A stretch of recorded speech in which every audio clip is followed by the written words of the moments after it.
उसमें पूरा बताया गया कि क्या क्या बातें हुई थी उनकी आपस में। पूरा ग्रंथ तो चलो वो कोई इतना बड़ा ग्रंथ नहीं है, वो जो वार्तालाप थी वो मेन है। बाकी जो अभिनंदन ग्रंथ में है वो सब वाणियां वही पुरानी जो आज तक चलती आ रही है वही वाणियां दी गई थी। तो उसमें मेन चीज ये थी कि कबीर साहब और मदन साहब की जो गुप्त वार्तालाप थी जो आज तक कभी प्रकट नहीं हुई, यानी कि मान के चलो कि 1986 में वो ग्रंथ छापा गया था हमारे आश्रम में, बड़ैया गद्दी में। और वो तब से एक संत के द्वारा बताया गया दूसरे को, दूसरे के द्वारा बताया गया तीसरे को, तीसरे के द्वारा आगे से आगे वो वार्तालाप आगे आगे बताते रहे एक दूसरे को। 1986 में इसको लिपिबद्ध किया गया। इसको करने का कारण क्या था? क्योंकि उनको भी पता है कि जो कबीर साहब का असली पंथ है वो उजागर तो होगा ही, क्योंकि कबीर साहब ने हर ग्रंथ में बता रखा था और बाकी संतों ने भी बता रखा था। लेकिन उसको उजागर कैसे करेंगे? कोई ना कोई माध्यम तो रहेगा ना। अब मुंह से बता के अगर एक दूसरे को चले गए सारे, तो फिर जो लास्ट में सुन के चला गया चला गया, खेल खत्म हो गया उसका, फिर वो वाणी कहाँ मिलेंगी? तो इसलिए इसको लिपिबद्ध कराया गया, यानी इसको प्रिंट करवाया गया। लेकिन प्रिंट करने के बाद भी इस पे ज्यादा फोकस नहीं दिया गया। देखो सबसे हैरानी वाली बात यह है कि हर पंथ में, अब जैसे धर्मदास जी का ग्रंथ है कबीर सागर अनुराग सागर, तो सबको पता है, जो भी धर्मदास जी के पंथ से जुड़ा है सबको पता है कि ये ग्रंथ है और क्या क्या बातें कबीर साहब से धर्मदास जी की हुई हैं। हालांकि यूट्यूब पे सर्च करोगे तो वो गाते हुए भी मिल जाएंगे आपको। मैंने तो उस पे सुना पूरा। हाँ, गाने वाला भी मिल जाएगा, कबीर साहब ने क्या बोला, धर्मदास जी ने क्या बोला। कहीं भी आप देख लो, कोई भी वार्तालाप है जहां भगवान और भगत की वार्तालाप होती है, हर ग्रंथ आपको मिल जाएगा। ये जितने आपको पुराण दिख रहे हैं क्या है ये? ब्रह्मा जी ने कहा ऐसा, भगत ने पूछा ऐसा, माता ने कहा ऐसा, भगत ने पूछा ऐसा, ये सब वार्तालाप ही तो हैं। सारी वार्तालाप के द्वारा ही तो भगवान के अस्तित्व का पता लगता है कि कौन क्या पूछ रहा है, क्या जवाब दे रहा है। केवल कबीर साहब और मदन साहिब की जो वार्तालाप है वो हमेशा गुप्त रही। किताब छपने के बाद भी, ग्रंथ छप भी गया ना, फिर भी मदन साहिब के पंथ वाले ना तो साधुओं को और ना ही भक्तों को पता है कि कबीर साहब और मदन साहिब की बात हुई तो हुई क्या थी। किसी को नहीं पता ये, क्योंकि इस चीज को इतना गुप्त रखा गया क्योंकि ये किसी के हाथ ना लगे। ग्रंथ तो छपाया गया लेकिन एक ही बार छपाया गया, दूसरी बार छपवाया भी नहीं। 40 साल हो गए आज, लगभग 26 लग गया ना। हाँ, 40वां साल लग गया। तो देखो ये भी कितनी अच्छी बात है कि 40वां लग गया। 40 के बाद उजागर हो रहा है। चालीसा होती है ना, हनुमान चालीसा, शिव चालीसा, तो अपनी वाली भी चालीसा ही बन गई। 40 साल के बाद ये उजागर होगा और बच्चे बच्चे को समझ में आएगा कि मदन साहिब और कबीर साहब की आखिर वार्तालाप हुई थी तो क्या हुई थी। यही वार्तालाप जब आप मैच कराओगे तो आपको कबीर सागर से मिलेगी, मैचिंग हो जाएगी आपको। कबीर सागर में जो गुप्त पंथ की बात चल रही थी कि 12 पंथ काल फुरमाना, भूले जीव न जाए ठिकाना, 13वें पंथ हम ही चले आए, सब पंथ मेट के एक पंथ चलाएं। ये सब ढूंढ रहे हैं कि कौन सा पंथ चल रहा है। वो जम्मू वाला कह रहा है कि मेरा पंथ है 13वां पंथ, मैं हूं वो गुप्त ज्ञान रखने वाला। रामपाल जी कह रहे हैं कि मैं हूं वो 13वां पंथ। सब 13वें 13वें में लगे पड़े हैं, लेकिन लोगों को नहीं पता कि जो 13वां पंथ है वो मदन साहिब का पंथ है। कबीर साहब ने मदन साहिब को जो ज्ञान दिया वो वही गुप्त ज्ञान दिया और 12 पंथ का खुलासा भी किया कि काल भगवान ने सारा खेल रच रखा है, इसको खत्म करने के लिए 13वें पंथ को उजागर किया जाएगा। तो मदन साहिब ने पूछा कि फिर कैसे होगा ये इतना बड़ा, पूरे संसार में कैसे प्रचार होगा इसका? बकायदा लिखा हुआ है वहां पे, क्योंकि मदन साहब को भी पता है मेरी उम्र कितनी है, मैं चला जाऊंगा। और उस वक्त तो इंटरनेट भी नहीं था, कहाँ कहाँ घूमेंगे, कहाँ कहाँ मिलेंगे लोगों को। पूरे संसार की बात है ना, ये कोई एक यूपी एमपी और महाराष्ट्र की बात थोड़ी नहीं है, पूरे संसार की बात है। तो उस ज्ञान को पूरे संसार में फैलाने के लिए वो समय उचित नहीं था, इसलिए क्या किया, इसको हाइड कर दिया, छुपा दिया गया इस ज्ञान को। और उजागर करने का समय कब दिया गया? अब क्यों? क्योंकि अब इंटरनेट है, आप पूरी दुनिया में बिना गए अपनी बात दुनिया तक पहुंचा सकते हो। इतना बड़ा मालिक का जो है वरदान है कि आपकी एक बात बिना आपके कमरे से बाहर निकले पूरी दुनिया में आपको देखते हुए भी सुन सकते हैं लोग, सोचो। तो ये मदन साहब ने बोला था कि कैसे होगा ये प्रचार। तो उन्होंने क्या बोला कि चौथी गद्दी हुई अवतारा, ताका चरित्र विदित संसारा, हम उनके सिर बैठब आई और वहां से पार कोई नहीं पाई। चौथी गद्दी का जो डंका है, डंका बाजी सब संसारा, पूरी दुनिया में उसका डंका बजेगा। अब ये बात मदन साहिब के ग्रंथ में लिखी हुई थी। और जब मैंने पहली बार ये ग्रंथ पढ़ा और मैंने संतों को बताया कि भाई ये लिखा हुआ, उसमें तो मजाक उड़ाने लग गए थे सारे। कहते हैं बताओ संसार में कौन सा डंका बजेगा, इतने साल हो गए यहाँ चलते हुए इस आश्रम को, कौन आ रहा है, कौन आता है यहाँ पे? बहुत कम लोग आते थे आश्रम पे। तो इस चीज को वो मजाक में लेके जाते थे। मैं ये बोलता था कि एक समय ऐसा आएगा कि अगर यहाँ पे तिल का दाना फेंकोगे ना तुम, वो जमीन पे नहीं गिरेगा। ऐसा ऐसा समय आ जाएगा, यानी इतने लोग जागेंगे, इतनी भीड़ हो जाएगी कि आप सोच भी नहीं सकते। लेकिन उसका मजाक उड़ाया गया, उन्होंने मजाक उड़ाया, ये बकवास करता है। जबकि मैं अपनी तरफ से नहीं बोल रहा था, मैं दिखा दिखा के बोलता था कि भैया तुम्हारे ही ग्रंथ में ये लिखा हुआ है। उनको वो भी समझ में नहीं आया, क्योंकि वो चीजें उनके लिए लिखी नहीं गई थी, वो कैसे समझेंगे। लेकिन जब मेरा फोकस उसी चीज पे था कि भाई ये अगर लिखा है तो इसका मतलब ये लिखा है, तो ऐसे ही नहीं लिखा है। जो परमात्मा आप मानते हो कि हमारे गुरुजी को परमात्मा आके मिल रहे हैं, तो कम से कम उनकी बात पे तो विश्वास कर दो भाई। अब तुम ये विश्वास करके बैठे हो कि हाँ मदन साहब को कबीर साहब मिले, लेकिन ये विश्वास नहीं कर रहे हो कि वो मिलके भूल के क्या गए, तो काहे का तुम्हारा विश्वास, काहे का विश्वास। मैं बाप को मानूंगा, बाप का कहा नहीं मानूंगा, तो काहे का बेटा, पहले यही बता दो। अरे बाप को मान रहे तो बाप के कहे को भी मानो भाई। जब उन्होंने कह दिया कि सारा डंका मैं ही बजाऊंगा आके, तो इसका मतलब वो बजाएंगे, उसमें ना और हाँ की तो बात ही नहीं है उसमें। हम तो एक जरिया मात्र है कि भैया ठीक है, एक जरिया है, एक जरिया होना चाहिए, मालिक ने जरिया चुन लिया। लेकिन करे करावे यहाँ पे आप, मानुस के नहीं कुछ भी हाथ। कोई सोचे कि नितिन दास ऐसा कर रहा है वैसा कर रहा है, उसकी गलतफहमी है। करने वाला कर रहा है, हम तो कर करके थक गए थे। मैंने तो बताया था अपने 100 नंबर सत्संग में कि मैंने तो हथियार फेंक दिए थे। मेरे बस की बात नहीं थी, मैंने सारा कमाया धमाया जितना था सब लगा दिया प्रचार में। ठंडन गोपाल हो गए, खाली हो गए, अब क्या करते, क्योंकि बिना पैसे के प्रचार भी नहीं होता भाई। तो मालिक ने खुद ही अपने आप ही जरिया बता दिया, कहीं जाने की जरूरत नहीं है, यूट्यूब चैनल बना ले भाई। और वो भी क्या जरिया बना, बताया था मैंने। वो एक था जयपुर वाला, वो कबीर साहब को उल्टा पुल्टा बोलने लग गया। हालांकि मैंने उसको ज्ञान समझाया, सारा रामपाल जी का चेला था वो, वहां पे दूध की खीर खा रहा था वो बैठा, तो उसको समझाया मैंने, उसके समझ में आया आत्मज्ञान। लेकिन उसने उसको उल्टी तरह ले लिया, उसने कबीर साहब को ही काल का दूध बना दिया। तो उसका विरोध करने के लिए, उसकी असलियत बताने के लिए मैंने यूट्यूब चैनल बनाया था। मैं कोई ज्ञान व्यान प्रचार करने के लिए नहीं बनाया गया था ये चैनल। सोचे समझे से नहीं है, ये सोचे समझे से नहीं है, ये खुंदक में बनवा दिया परमात्मा ने। वाले की सुन के माया जी हमने आपके सत्संग सुने थे। अच्छा पहले उसको सुन रहे थे, ओ क्या बात है। ये हाँ बस बस बस बस जितेंद्र नाम है उसने। नहीं नहीं वो नहीं, अरे वो क्या नाम वाला था, वो क्या नाम, वो चैनल बंद करके भाग गया ना, वो चैनल बंद कर दिया। वीडियो बनाता था और ऐसे देखता रहता था।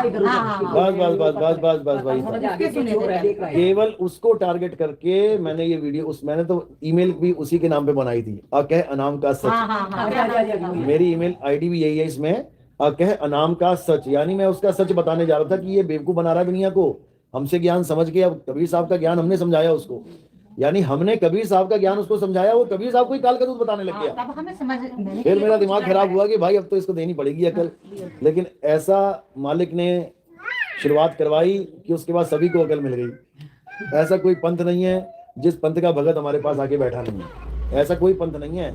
हर पंथ का, यहाँ तक कि ब्राह्मण भी, वैष्णव पंथ भी, राधा स्वामी, निरंकारी, धन सतगुरु, जय गुरुदेव, रामपाल जी, मतलब कोई पंथ ऐसा बचा ही नहीं है जो हमारे पास आके नहीं बैठा है जी, और नहीं जगा। हम तो साहिब जैसे हाँ नहीं पंथ में थे तो देवी देवताओं में थे। हम लोग संत खाने में आपका ऑफिसर बैठे ये यूट्यूब पे ये 2-3 सत्संग अच्छा। आपके पास उस टाइम होता था, आधे घंटे आपसे बातचीत करें। हाँ बिल्कुल बिल्कुल, शुरू में टाइम था। नाम नहीं हुआ कि कई साल बाद। अब तो साहिब किसी का भी सत्संग सुन लें, भगते भगते वो उसमें जो त्रुटि है ना, एक मिनट पकड़िए, ये मतलब तुरंत पता चल जाता है कि देखो इन्होंने क्या गुमराह है।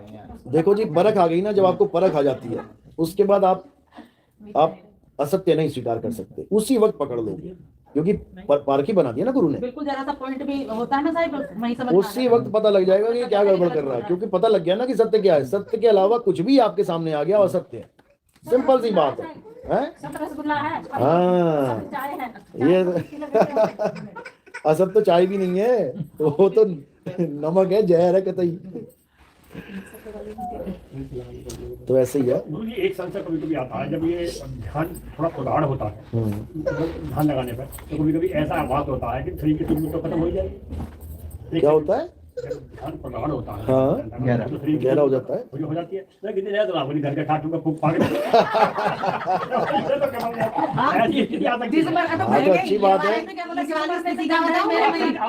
अपने घर पहुंचने में तुम्हें क्या दिक्कत है भाई? सही कह रहे हो आप। एक दिन ना मेरा लड़का मुझे हिलाता रहा ना, मुन्नी तो निकल नहीं थी क्या? पूरा हो जाता। अरे इतनी टेंशन क्यों ले रहे हो? हमारा विधि विधान बहुत बढ़िया है, फिर भी शरीर का ही डर रहा ना दे। वही मैं कह रहा हूं, इतनी टेंशन क्यों ले रहे हो? हमारे यहाँ ये रीति रिवाज थोड़ी नहीं है कि सीधे उठा के बेड से सीधे शमशान घाट ले जाएंगे। 5-7 घंटे लेटाएंगे तुम्हें, 5-7 घंटे लेटाएंगे, कफन वफन डलवाएंगे, जब तक उठ जाना। वो जो हार्ट वाला जो टॉपिक बताया ना वो कोड वर्ड समझ नहीं पाया।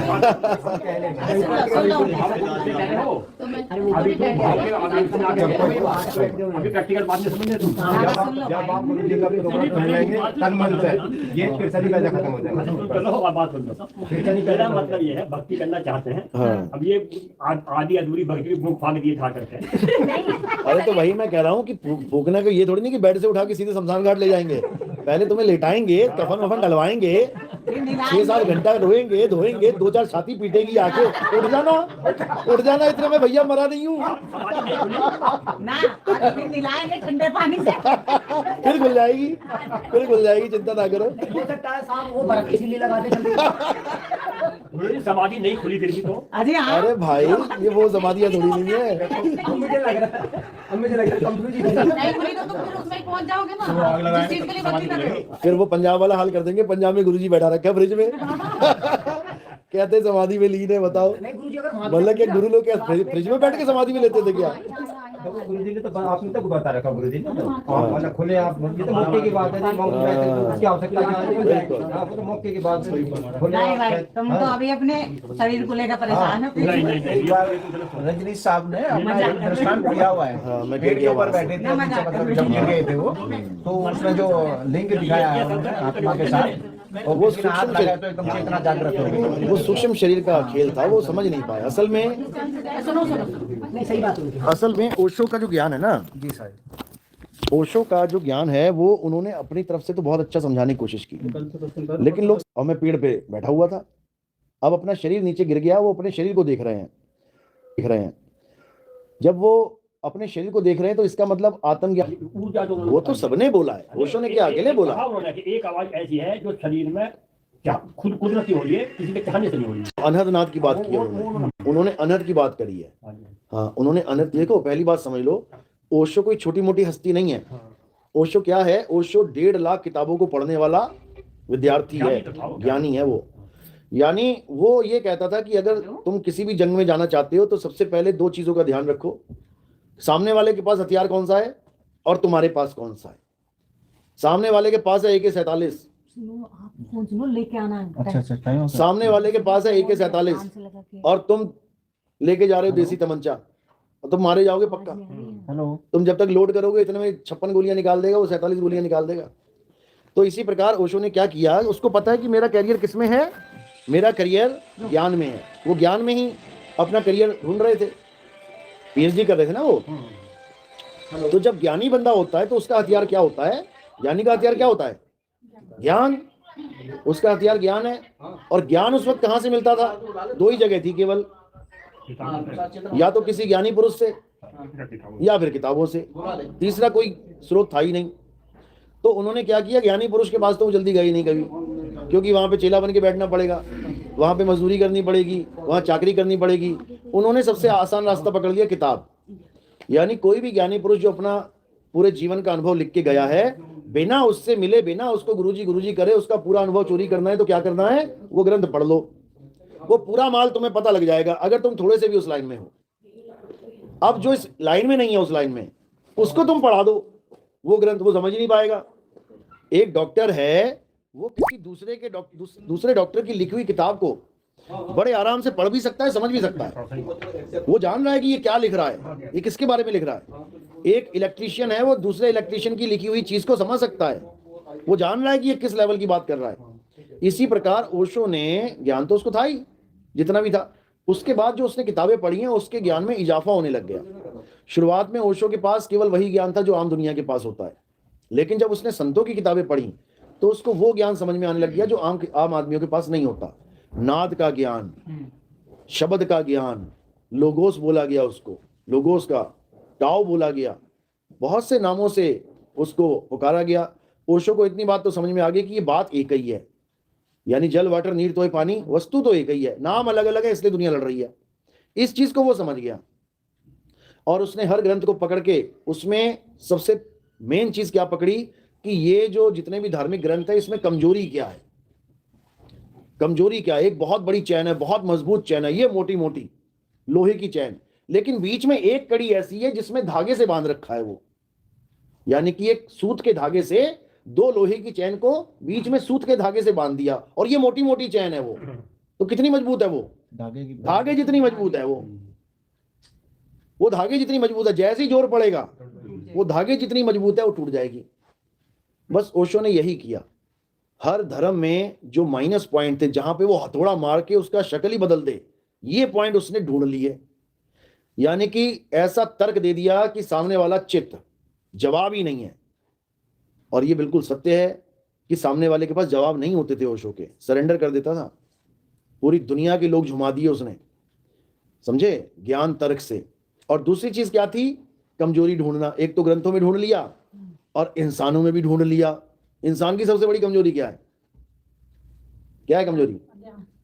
अज्ञान तो चलो है ही है।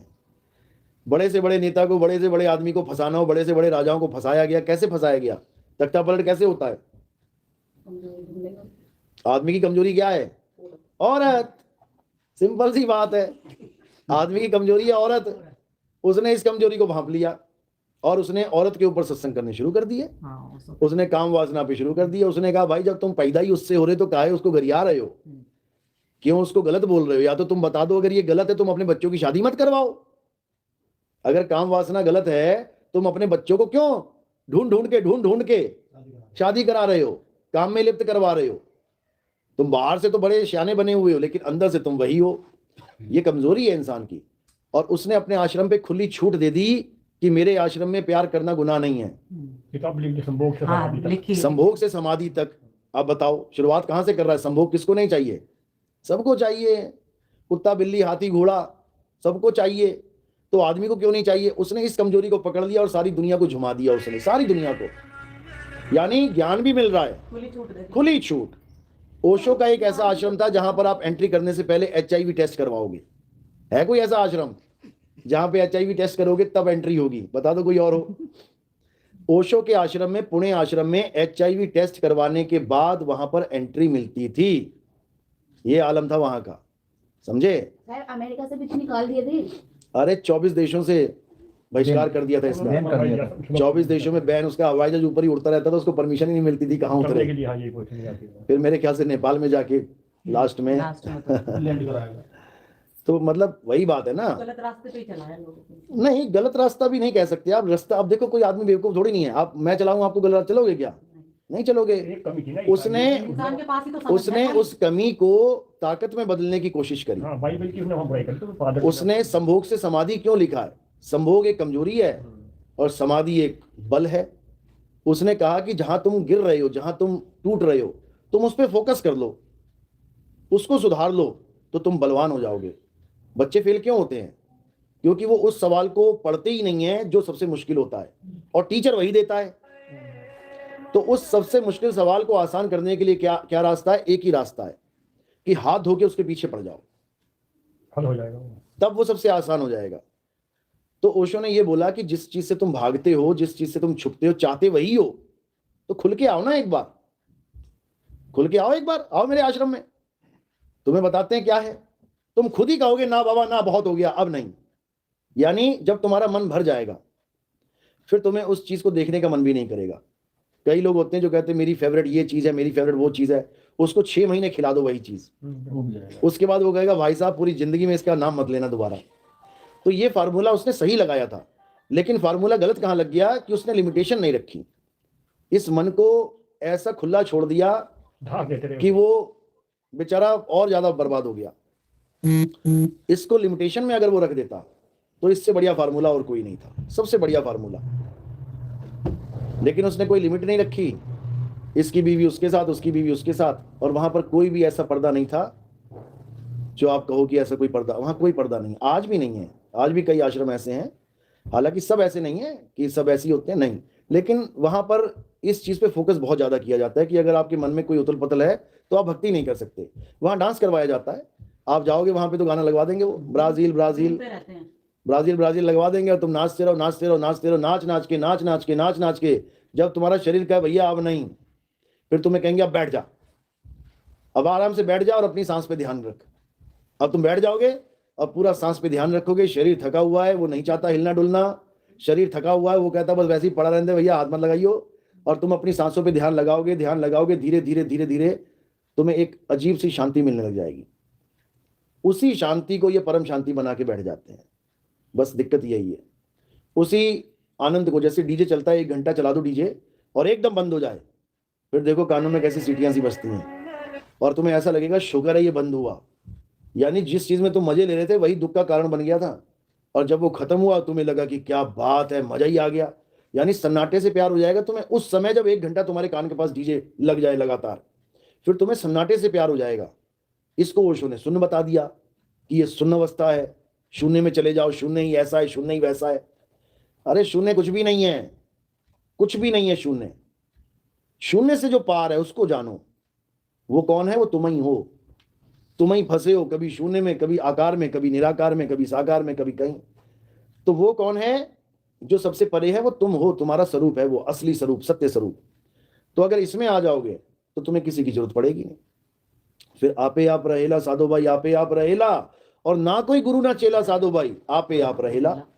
तो ये आपे आप वाला जो ज्ञान है ना, ये बहुत अलग ज्ञान है। आपे आप समाना आप में, ये वाला ज्ञान है। इसमें किसी दूसरे की जरूरत नहीं पड़ती। तो ठीक है, ओशो ने क्या काफी अंधविश्वास को भी दूर किया, ऐसी बात नहीं है, कोई उसके विरोधी नहीं है हम। वो भी एक बहुत ही मजबूत सीढ़ी थी हमारे भारत की, और अगर उसको ये सच्चा ज्ञान मिल जाता, मूल ज्ञान मिल जाता, अब तक भारत विश्वगुरु बन जाता, अब तक भारत विश्वगुरु बन जाता। लेकिन उसने कोई कमी भी नहीं छोड़ी इसको विश्वगुरु बनाने में, उसने बहुत बड़ा योगदान दिया है। आज भी लोग ओशो को भूल नहीं सकते जाने के बाद भी। जितना ज्ञान ओशो ने दिया है, बहुत अच्छे लेवल का ज्ञान दिया है। बस जो आत्म ज्ञान है वो नहीं दे पाया, केवल आत्म ज्ञान नहीं दे पाया, उसके अलावा उसने भर भर के ज्ञान पिलाए हैं, ज्ञान के प्याले। और सभी धर्मों को जोड़ा उन्होंने, जोड़ा भी है, तोड़ा भी है, दोनों काम किए उसने। तोड़ा भी है उसने। रजनीश हाँ, ओशो तो साइड में बता रखा, ओशो क्यों कहते हैं? ओशो तो उसने जब महात्मा बुद्ध की क्रिया को जाना ना, उसने एक आदमी को भेजा था, भगत को भेजा था विपासना के लिए, खुद नहीं गया था, ये देखने के लिए, ये जानने के लिए कि वो क्या देते हैं। विपासना का एक टीचर था, उसने खुद इंटरव्यू में बताया था कि एक ओशो का चेला आया था हमारे पास और ये बता के आया कि मुझे ओशो ने भेजा यहाँ पे क्या ज्ञान दिया जाता है सीखने के लिए। तो वहां पर क्रिया योग है, यानी कि श्वासों का अजपा जाप का योग है। ओ और शो और कुछ नहीं है, ओ से ओहम और सो से सोहम है। ओम सोहम का ही सारा खेल है, उसी को उसने ओशो कह दिया। तो सारा खेल ओशो के पास महात्मा बुद्ध का ही है, वही क्रिया योग, वही श्वासों का अजपा जाप। अपनी वाणी में ये बार बार बुद्ध का जिक्र करते हैं, बार बार श्वासों का ही, श्वासों का जिक्र हर बार, श्वासों का जिक्र, श्वासों का हर बार। नाभि श्वासा, बस नाभि को सेंटर बना दिया था कि जीवन का केंद्र नाभि है। अरे जीवन का केंद्र नाभि कैसे है? नाभि कहां से आ रही है? हवा में उड़ के आ रही है क्या? जीवन का केंद्र क्या है? क्या है जीवन का केंद्र? जीवन क्या है केंद्र? आत्मा। जीवन का केंद्र आत्मा है। आत्मा ना हो तो नाभि से जी के दिखा ले। श्वासों, तुम्हारी श्वास चलेगी नहीं अगर आत्मा ने साथ छोड़ दिया तो। इसलिए बोला नहीं श्वासों की श्वास में, इन श्वासों में भी मैं नहीं हूं। तो श्वासों को भी कौन चला रहा है? आत्मा के द्वारा चल रही है, नहीं तो वायुमंडल है, लेके दिखाए सांस को ही। आत्मा शरीर त्याग दे तो लेके दिखाओ ना सांस, क्यों नहीं ले पाते? जो लोग कहते हैं आत्मा नाम की कोई चीज नहीं है, तो ठीक है, आत्मा की नाम की तो कोई चीज है नहीं है, तो मुर्दे में कोई कमी तो हुई नहीं आत्मा की। तुम मुर्दा लेके ना दिखाए सांस, क्यों नहीं ले पा रहा है? और सेल डेड क्यों हो गए? जवान लड़का है, जवान सेल है। डेड तो तब हो ना बूढ़े हो जाए सेल, डेड सेल होते हैं ना हमारे सबके, यानी उसकी अवधि खत्म हो गई इसलिए डेड हो गए। तो ये जो जवान लड़का मर रहा है, बच्चा मर रहा है, उसके सेल की अवधि खत्म हो गई क्या? वो सेल कैसे सारे खत्म हो गए? जीवित सेल सारे डेड सेल है उसके क्या? डेड सेल की तो शक्ल बदल जाती है, डेड सेल की शक्ल बदल जाती है। सूखा पेड़ और हरा पेड़ की शक्ल अलग नहीं है क्या? तो फिर डेड सेल वो होता है जो मर गया, जिसकी अवधि पूर्ण हो गई। जो जवान है वो देखो कैसे लाल लाल चेहरे बने हुए, सब खून दौड़ रहा है उसमें, लेकिन जवान के जवान सेल खत्म हो जाते हैं कैसे? जब आत्मा शरीर को त्याग देती है। तो जिस आत्मा को तुम नहीं मान रहे हो भैया, उसी की वजह से ये सेल जवान भी हो रहे हैं, बूढ़े भी हो रहे हैं और नए पैदा भी हो रहे हैं। अगर आत्मा नहीं है तो फिर बॉडी कभी खत्म ही नहीं होनी चाहिए, कि सेल तो हमेशा नए बनते ही रहते हैं, क्यों नहीं बन पा रहे हैं बाद में? क्या हो गया? ये नहीं समझ में आता इन लोग को। जो चला रहा वही निकल गया। तो महात्मा बुद्ध वाले ये आत्मा को भी नहीं मानते। दिक्कत तो ये है, कहते हैं आत्मा भी कुछ नहीं होती है। मेरे ख्याल से इन लोगों ने आत्मा वो समझ लिया, प्रेत आत्मा भूतिया आत्मा समझ लिया इन लोगों ने कि आत्मा नाम की कोई चीज नहीं होती। एक तो कहता है अगर आत्मा होती है तो बॉर्डर पे खड़ा कर दो ना आत्मा को ले जाके। उस बेवकूफ को ये नहीं पता आत्मा ही तो खड़ी है बॉर्डर पे और क्या शरीर खड़े कर रखे हैं भाई। शरीर अगर शरीर ही खड़े करने तो बना दो आप प्लास्टिक के शरीर। अगर शरीर रक्षा कर रहे हैं बॉर्डर की तो बना दो सीमेंट के शरीर, कर लेंगे रक्षा। क्या कौन कर रही है रक्षा? आत्मा ही कर रही है। इतना भी नहीं समझ पा रहे। ये मंदिर मस्जिद गुरुद्वारे कौन बना रहा है? आत्मा। ये वेद पुराण कौन लिख रहा है? आत्मा। वेद बड़ा की जिन निर्माया। अगर शरीर लिख सकता है वेद पुराण तो मुर्दा भी शरीर ही है ना। रख दो उसके सामने कागज कलम, लिख देगा। तो एक छोटी सी बात समझने में इनकी बुद्धि खत्म हो जाती है। लेकिन कबीर साहब हर बात को समझाते हुए कह रहे हैं कि आत्मा के ज्ञान के बिना किसी का कल्याण होने वाला नहीं है। आत्म ज्ञान बिना सब झूठा और झूठी हाट लगाए। तो इसलिए आत्मा का ज्ञान ही सर्वोपरि है, इसके अलावा सब झूठ है। और कोई सवाल? गुरु जी कहा तो श्रुति पुराणों में बिल्कुल सही है। अरे ये भी लिख दिया तुलसीदास ने बाद में कि श्रुति पुराण में कहीं बहुत उपाय, हाँ, जीव अधिक और अधिक उलझाई इसको हैक कर लिया। इस ज्ञान को हाँ, मूल ज्ञान था बिल्कुल। उसका पेट के पुजारियों ने हैक कर लिया। ये है झगड़ा। अन्य श्रुति पुराण कहीं बहुत उपाय, मतलब बहुत उपाय कहे इसके आत्मा के कल्याण के लिए, लेकिन इस जीव को इन पेट के पुजारियों ने हैक करके उठा कर दिया कि इसे पूज लो, ऐसे कर। मुझे तो कुछ ये समझ में आएगा। देखो इस ज्ञान को पहली बात तो कोई बता ही नहीं सकता वो आदमी जो इसी संसार में पैदा हुआ है। जी हाँ, पहले तो ये समझ लो, इस संसार में जो पैदा हो गया, एक बार भी माँ के गर्भ में आ गया, सिंगल टाइम भी, वो यहां से निकलने का रास्ता नहीं बता सकता आपको। निकलने का रास्ता कौन बताएगा? जो इस संसार से बाहर से आ रहा है वही बताएगा कि मैं कैसे आया हूं। अविगत से चला आया और कोई मेरा भेद मर्म ना पाया। अब ये अविगत क्या है? ये वो स्थान है जहां पर कोई पहुंच नहीं सकता। शब्द गुरु ही अविगत स्थान है। शब्द से चल के आते हैं कबीर साहब। शब्द से बोला ना, गगन मंडल से उतरे। अब गगन मंडल के आसमान में बैठे हैं वो? क्या आसमान में कहीं आसन लगा हुआ उनका? क्योंकि गगन मंडल भी वही समझ सकता है जो असली गुरु का चेला है, नकली वाला नहीं समझ सकता।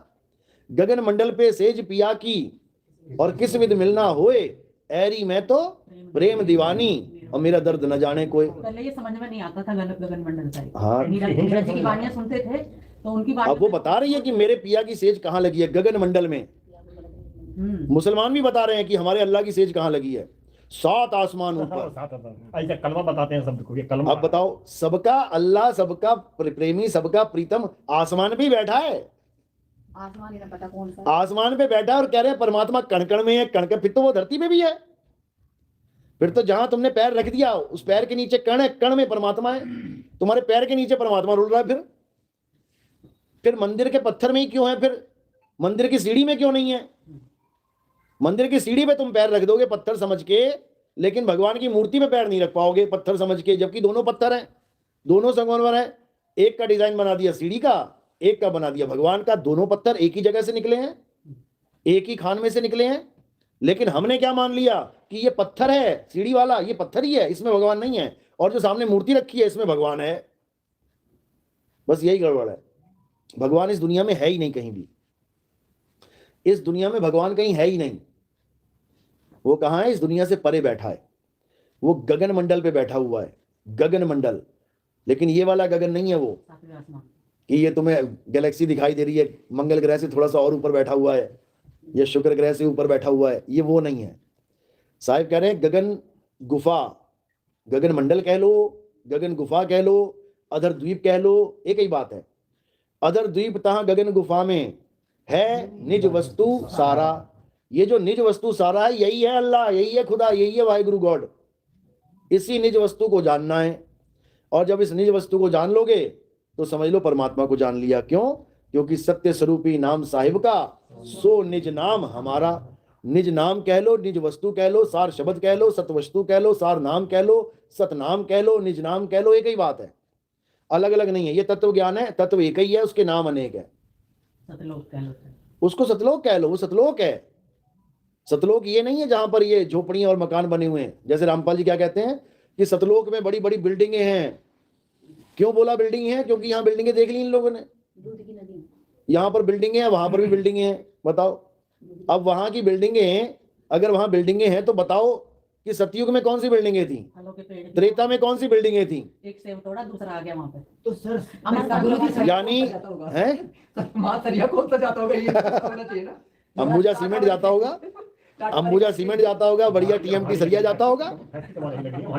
मधु परमहंस जी उनके ने कहने के तो अनुसार वहाँ पे भी चौरासी ये आप मधु परमहंस जी के साथ जुड़े हुए थे? नहीं, सत्संग सुने थे मैंने, भोपाल में था जब मैं। अच्छा। तो उनके कई सत्संग सुने थे। वो तो बोलते हैं कि वहाँ पे सोने के हैं पहाड़ हैं, और ये क्या नाम, दूध की नदियां बह रही हैं, फलाने ये फलाने मधु परमहंस भी बोलते हैं? हाँ सुना है आपने? मैंने सुना है। मधु कमाल हो गई। जब दूध की नदियां बह रही है तो वहाँ गाय भी होगी, भैंस भी होगी, वहाँ भी चरी करती वहाँ होगी। 84 है फिर। वहाँ भी उनके हिसाब से 84 भाई ऐसा कुछ नहीं है। अमर फल होता है वहाँ का जो खाते हाँ हैं। जी, हाँ भाई। उन्होंने तो एक जगह ये बोल दिया, वो उसमें लिखा हुआ था कि जम्बू द्वीप में एक अवतार आएगा, ऐसे ऐसे वाणी लिखी हुई थी, जम्बू द्वीप में ही वो ज्ञान आएगा। वो लिखा था जम्बू द्वीप, और इन्होंने बना दिया उसको जम्मू, कि देखो जम्मू लिखा हुआ है। वो जम्बू द्वीप कुछ और चीज है, जम्मू कुछ और चीज। जम्मू तो ये भारत का स्टेट है, और जम्बू द्वीप किसे कहते हैं? जम्बू द्वीप कहते हैं एशिया का सबसे बड़ा हिस्सा। एशिया के देशों में जो पूरा मैप है, ये जम्बू द्वीप का मैप है। तो जम्बू और जम्मू में फर्क नहीं पता उनको। अब जम्बू उन्होंने बोल दिया कि जम्बू में एक अवतार आएगा, और उसी कबीर सागर में लिखा है कि जम्बू में ही काल का दूत भी आएगा।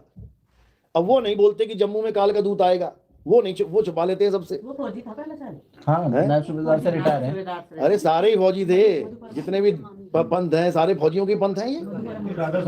वो सारे फौजी थे, ए टू जेड फौजी। मेन अब रिटायरमेंट के बाद काम तो कोई था नहीं। अब रिटायरमेंट के बाद काम तो कोई है नहीं फौजी के पास, तो क्या करेगा? सारी उम्र इनके पास तो है। ऑर्डर दिया है सबको, तो फिर बाद में भी ऑर्डर देना शुरू कर दिया। सबसे बड़ा आश्रम वही है। वहाँ भी लड़े हैं, अब आके यहाँ लड़ना शुरू हो गया। सारी राजधानियों में अपना अपना बहुत बड़ा आश्रम बना कर रखा परमहंस जी ने। देखो, किसी का भी अगर आश्रम हर शहर में, हर स्टेट में बना हुआ है, तो वो आश्रम का कीड़ा है उसके दिमाग में। आश्रमों का जैसे एक आम आदमी के दिमाग में कीड़ा होता है ना, मेरा एक मकान 1 से 2 हो जाए, 2 से 4 हो जाए, ऐसी गुरुओं के भी दिमाग में कीड़ा है, मेरा एक आश्रम 1 से 2 हो जाए, 2 से 4 हो जाए। करना क्या तूने आश्रम, ये बता भाई, क्या करेगा आश्रम? कितने दिन रहना है? उन आश्रमों में जवान लड़के लड़कियों को ये बोल के रख दिया कि जो शादी नहीं करना चाहता उन आश्रमों में रह ले। और अभी 2-3 साल पुरानी बात है, बेचारे रो रो के वहां से निकले, सबको निकाल दिया। बताओ, कितनों के तो मुझे फोन आए कि हमने अपना पूरा जीवन लगा दिया, बुढ़े हो गए, अब शादी का टाइम शादी नहीं किया, गुरुजी की सेवा में लगे रहे, अब कह रहे अपने अपने घर जाओ। अब पता लग गया ना कि आश्रम की देखरेख करने के लिए बंदे चाहिए थे। अगर वैसे रखते तो पैसा देना पड़ता। इन लोग को रख लिया, अपना चल रहा है बढ़िया काम, उनके नाम थोड़ी नहीं हो गया आश्रम। काम करने लायक नहीं रहे तो जाओ। और क्या, ये सब पॉलिटिक्स है, ये सब इन लोग की राजनीति है। ये सारे आश्रम अपने घर वालों को देके जाएंगे। ये अपने पोते दोते जितने भी हैं, इनके भाई के पोते, इनकी बहन के पोते पोते, ये सब इनका राज होगा यहाँ पे। कौन पूछ रहा है चेलों को? अगर असली बाप की औलाद है तो सारे गुरु उन चेलों के नाम पे करके जाएं जो वहां पर सेवादार हैं, करके दिखाएं। भाई जनता का पैसा है, करके दिखाओ तुम। लेकिन नहीं, जनता के पैसे से खुद का राज बनाना इन्होंने। तो भैया जहां पर आशा वहां पे वासा। अगर जमीन में आशा लगाओगे तो केचुए का जन्म मिलेगा, जमीन खाओगे जमीन निकालोगे। केचुआ क्या करता है? यही कहा, मिट्टी खाएगा मिट्टी निकालेगा। करता रहे मिट्टी से प्यार, करता रहे, उसमें क्या बड़ी बात है? तो इसलिए आत्मा को जानो, आत्मा ही सत्य है। आत्मज्ञान को पकड़ लो और बस कल्याण करो। बोलिए सतगुरु बंदी छोड़ कबीर साहिब की सदा ही जय हो। साहिब बंद की सतनाम।